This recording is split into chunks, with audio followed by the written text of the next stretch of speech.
outside on a Friday night. How you doing? That's right. This is true. I want to say this up front. If you're close, you may notice I am actually bleeding from the mouth a little bit right now. This is real. This is real shit right now. This is about 3 hours ago. I'm getting ready for the show. I just got a shave. I was taking my life in my hands because I had been to CVS, gentlemen. Ever at CVS, you're looking for a razor, then you see at the bottom, like behind some other shit, it's a pack that's like 8 disposables for 50 cents. You're like, what's the fucking difference? The fucking pint of blood I lost is the difference. Do you remember like the Andrew WK album cover from a few years ago? Just gushing down my face. I looked like I had gone over to Mario's and looked at somebody's girlfriend wrong. So if gentlemen in the front, if I split blood on you here, just roll with it. It's all right. From the looks of you, that's not going to be the grossest thing to happen to you on Carson Street on a Friday night. Give yourselves a round of applause. How about this crowd here tonight coming out to support local comedy? When I see a crowd this big, I'm like, all right, I understand this. Half of these people really wanted to be here tonight. Half of these people really wanted to have sex with someone who really wanted to be here tonight. That's how it works. That's what happens, right? Your buddy calls you and says, hey, I'm going to the bar in the corner. You want to come? You want to be like, fuck you, I already took my shoes off. No, it's 10 p.m. I'm staying in. Somebody you're trying to sleep with calls. They could be like, hey, there's a party. It's in West Virginia. It starts at 4 a.m. You have to bring a zoo animal to get in. Like, I'm on my way. Dude. You don't have a zoo animal. I will steal a fucking jaguar on the way down there. We are going to West Virginia. I love being on the South Side. I enjoy it because I know I am looking at Station Square of the future when I come to the South Side. Right? Because Station Square 25, 30 years ago, that was the place to be. You went down, you got drunk, you partied. What happens now? You go over there, it's the same people who were there 30 years ago, still getting drunk and partying, but they're old now, and it's sad.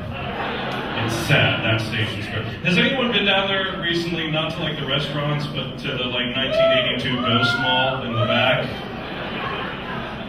I was in there. Have you seen the food court, you know, where it's like there's only 2 places. One's a burger place that's never open, and the other's a pizza place that doesn't have pepperoni, that place?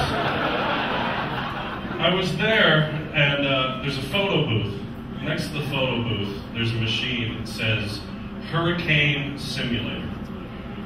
I'm like, I have $2 and I'm curious, so all right. And I go in, you put your money in, and you close the door, and it makes a lot of noise, and like this little fan starts blowing on you like kind of hard, and there's a clock, and it counts up to 88 miles an hour, and it gets there and says, this is what a hurricane feels like, and that's it. My quick reaction, do you think this product does well down in the New Orleans area? You think they enjoy it there? No, because there's more to a hurricane than that. That's not what the experience of a hurricane is like. But then, to be fair, I couldn't get out of it for 2 months and no one came to help me. So, guess it works. Where are my single people at tonight? Somebody said that already. Give it up if you're single. Good fucking luck to you, seriously. It can be rough out there, I know. I was single for about 4 years before I met my girlfriend. And I spent a lot of Friday nights where all that was going on was like bad Chinese takeout and old WWF videos on YouTube. I remember that. I remember that. General So and Sergeant Slaughter got me through a lot of nights back in the day. And when I was in this period of my life, you know, occasionally you would get a little bit sad, you get a little bit lonely, you go into whatever I can get mode, you know?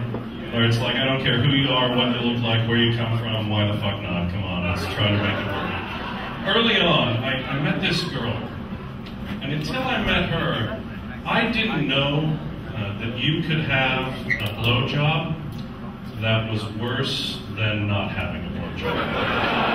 That didn't make sense to me. That's like if you gave me a taco, and after I ate it, I was less happy. Like, I don't... This girl was, she was a screamer. And you might hear that and think, oh, so you had sex with her. And you would be wrong about that. She would not have sex, and it wasn't pregnancy, No, fuck, I fucked this joke up. Pretend I didn't say that. It wasn't AIDS or religion, it was pregnancy, right? She was terrified of getting pregnant, and she didn't think that any form of contraception that mankind has ever come up with could possibly work. So I had to ask her one night, I had to run it down. I was like, all right, so if I wear a sheepskin condom over a normal condom, right? And you've been on the pill for like 8 years, and you have a NuvaRing in, and before we take a bath in that spermicidal lubricant stuff, right? And we're following the rhythm method, and I pull out, and the moon is full, and you're actually hanging from the ceiling, so the gravity is working for us too. She said, yeah, I could definitely get pregnant that way. I said, look, I don't know what kind of incredible Hulk sperm you think I'm working with here, but they are not that hard to kill. I polish off about 2 million of them a day, all right? So how do I know that she was a screamer? Well, she would unleash the most incredible sex cries at every step in the make-out process. You would just be kissing her, just kissing. You'd say, all right, I'm just going to kiss her neck right now really quick. And, you know, I used to go to the punk shows. I would come down here to the Rex Theater. I would stand with my ear, like, fucking here. That wasn't as loud as how this girl could get, right? But then she'd calm down a little bit. You think, you know what? Maybe she just had a seizure. Maybe we can get through this. Just gonna put my hand up her shirt, that's all. She would make a noise like she was riding a mechanical bull with a dick. Seriously.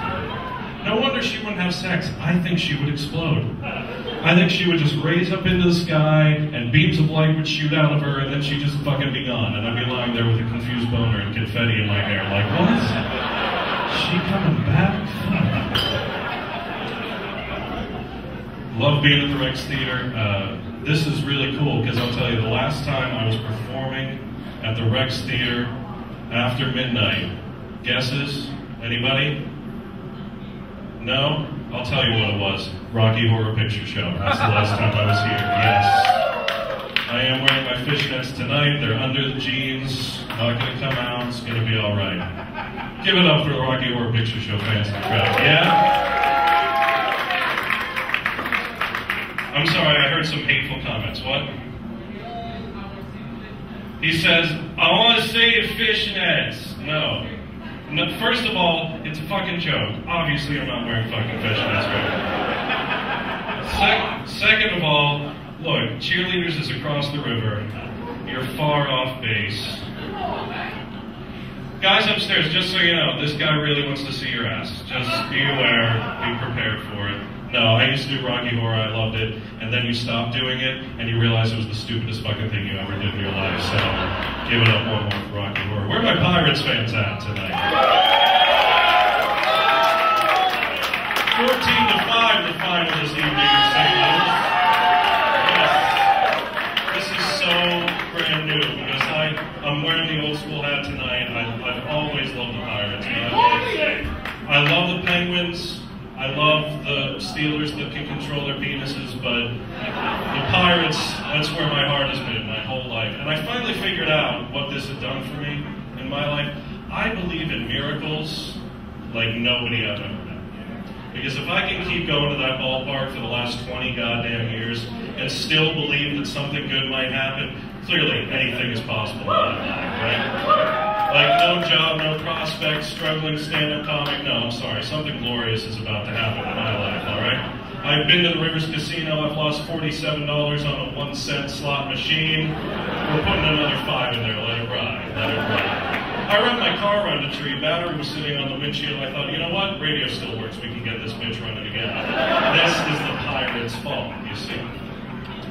DVE has, they've sent me down there now the past couple of years on opening day to find the fans. Go find the real fans. And I think I gotta ask them a question. You know, they have to know something about the team before I can interview them. First time I did this, I thought, all right, who's on second? Just name the second baseman. That's an easy question, right? Well, I'm not asking you. It's a story. It happened in the past. Thank you for playing along. This is 2 years ago, right? So I'm saying, who's on second? The mistake that I made, I assumed drunk people from Pittsburgh could pronounce an Asian man's name. Because in 2010, opening day second baseman was Akinori Iwamura. And I asked the first guy. He did suck. Thank you again for weighing in. I asked the first guy, I said, who's on second? He said, yeah, it's that Corey Marauder guy, isn't it? No. Sir, how about you? Who's playing second? Ika Ima Uma. You know what, fucking, I'm calling him Charlie Chan. It's not going to work in Pittsburgh, alright? So the next year I just asked, name 5 pirates. Name 5 of them. That's all you have to do. The closest anybody got was, oh yeah, fucking McCutcheon, Walker, Barry Bonds, Palomalo, Rothsberger, right? Yeah? To be fair, in the parking lot, I think you could ask any question, that would be the response, right? Like, name the 5 Power Rangers. Fucking Palomalo, Barry Bonds. Barry Bonds was the Black Power Ranger, right? But I'm so pumped, I'm so excited that they're in it, they're playing well, I'm loving it. And I can pinpoint when they made the big change. It's when they decided to start signing baseball players I had heard of before. That was the big change for the Pirates. There's this one signing a couple of years ago that I didn't understand. This guy couldn't really hit, not a prospect anymore. I'm looking at the stats, trying to figure out why they signed him. Then I realized this guy's name was Bobby Crosby. As you may have noticed, we have another kid named Crosby here in town. You working this out? The Pirates thought they had a way to sell jerseys accidentally. I'm still waiting. Next offseason, backup catcher Hank Palomalo. He's going to be jamming. What number you usually wear, Hank? I usually wear 12. Fuck off. You wear 43. Get on the bench. Don't talk to me. That's my time. Give yourselves a round of applause one more time.